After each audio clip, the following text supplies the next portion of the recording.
मस्जिद colony, Sanjay colony, ये भी उजड़ेगा ही। ये उजाड़ के ही मारेंगे, ये बसाएंगे नहीं।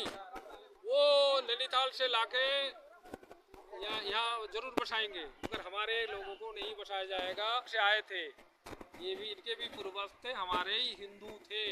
आप जिस नफरत की आप बात कर रहे हो, ये पूर्वज, अगर आप ऐसा मानते हैं कि ये जो पूर्वज मुस्लिम की बात आप कर रहे हैं कि उनके पूर्वज हिंदू थे, अब वो फर्क इतनी दूरियां क्यों होती जा रही हैं, इसको क्या कह रहे हैं? ये विधायक जी, एक चीज़ है, ये जो आप कह रहे हैं पंतनगर, मस्जिद कॉलोनी, संजय कॉलोनी, क्या इनके ऊपर जो दहशत उन लोगों के ऊपर इस वक्त है, क्या वो बचेंगे उनके आशियाने या उजड़ेंगे? उसको लेकर आप क्या कह रहे हैं? आपको पता है ये नफरत की दीवार कब तक रहेगी, कब तक गिरेगी? देखो, आप मानते हो ना, ऊपर जो बैठा है वो एक ही है। वो चाहे भगवान कह लो, चाहे अल्लाह कह लो, चाहे जीसस कह लो, एक ही है ना। अलग अलग तो आपने हमने कर रखा है ना, अलग अलग।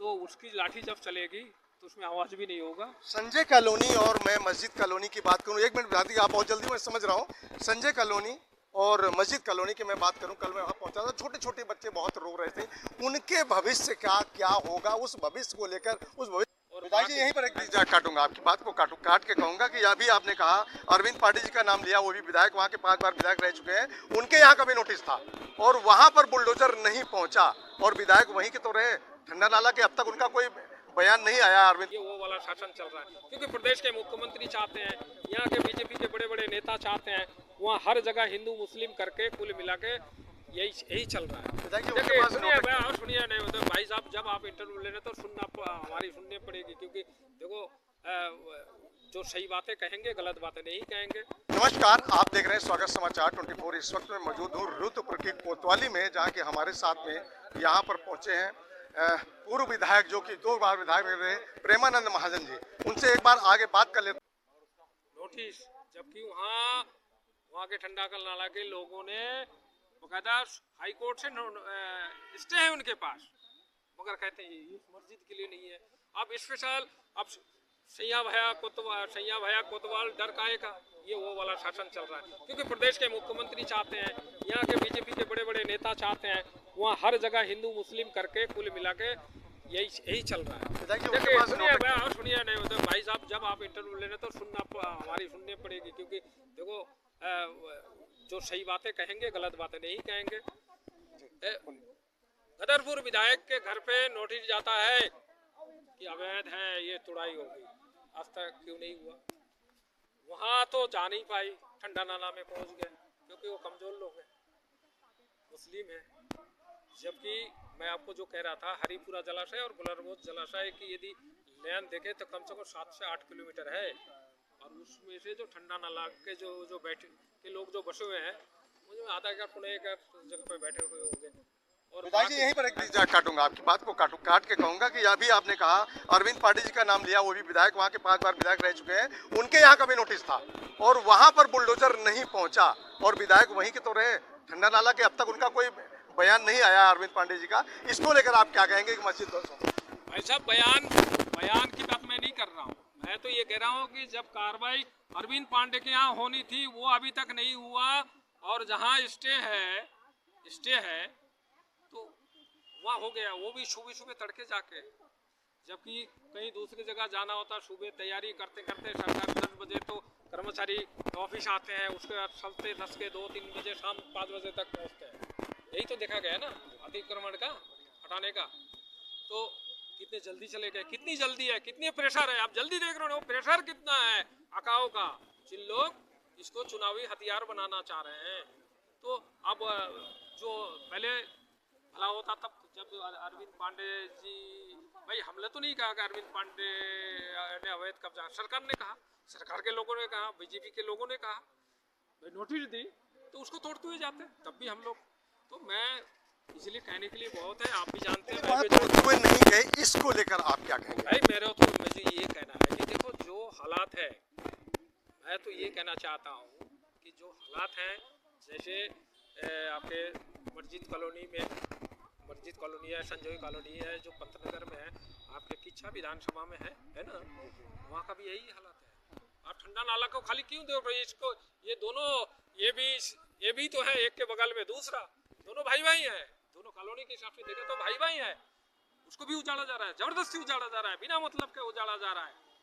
तो ऐसे में मैं ये आपके माध्यम से सभी से ये कहना, पीड़ित लोगों से मैं ये कहना चाहता हूँ कि आप लोग अपना धैर्य बनाए रखें। सरकार से मेरा ये निवेदन है, कोर्ट से भी, माननीय उच्च न्यायालय से भी मेरा ये निवेदन है कि इन लोगों के पास कहीं अन्यत्र कोई रहने का जगह है नहीं। जब दूसरे लोगों को पट्टा मिल सकता है तो इनको भी पट्टा देकर, यदि अवैध हैं, आपके नज़र में हैं, आप भाई माननीय कोर्ट ने जब कहा है तो आपके इसका मतलब है, हम इसको मान रहे हैं। तो कोर्ट, माननीय कोर्ट के हाथ में ये भी तो है कि ये गरीब लोग हैं, उठ के जाए कहाँ।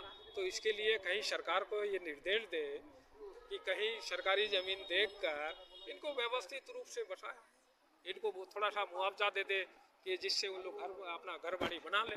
क्या करें ये विधायक जी, एक चीज़ है, ये जो आप जा रहे हैं पंतनगर, मस्जिद कॉलोनी, संजय कॉलोनी, क्या इनके ऊपर जो दहशत उन लोगों के ऊपर इस वक्त है, क्या वो बचेंगे, उनके आशियाने, या उजड़ेंगे, उसको लेकर आप क्या करें? भाई साहब, वर्तमान सरकार का जो मंशा है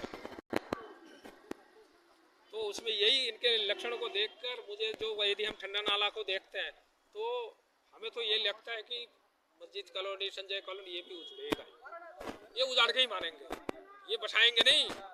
वो नैनीताल से लाके यहाँ जरूर बसाएंगे, अगर हमारे लोगों को नहीं बसाया जाएगा तो समझ आप उसके पीछे क्या कारण है। मैं बहुत बड़ा आरोप वो निकल रहा था, मैंने अपने आप को रोक लिया, आप समझ रहे हैं, तो समझदार हैं, तो इसीलिए मैं तो बड़े नम्रता के साथ हाथ जोड़कर माननीय उच्च न्यायालय से, माननीय हमारे मुख्यमंत्री जी से, माननीय हमारे जिलाधिकारी से, जो भी जिनके पास पावर है, क्योंकि इसके लिए हमारे बड़े भाई तिलकराज भेड़ ने भी बहुत लड़ाई, वो कल उन्होंने वो मशाल जलूस भी निकला था यहाँ के पंतनगर के लिए, फिर चीफ सेक्रेटरी आए थे रुद्रपुर में, उन्होंने उनको लिख के भी दिया, सब कुछ उन्होंने बहुत कुछ किया, कर रहे हैं, करेंगे भी।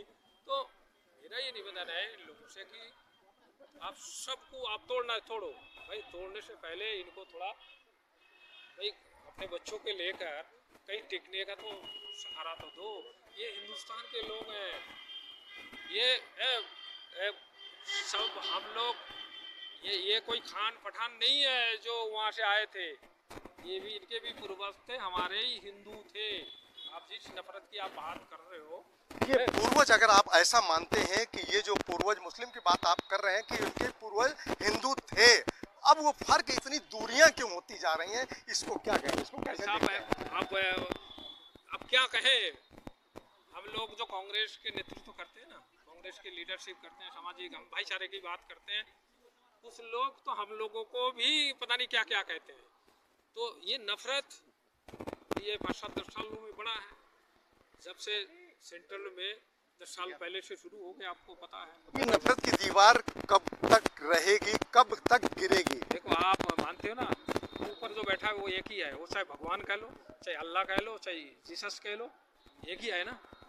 अलग तो आपने हमने कर रखा है ना, अलग अलग।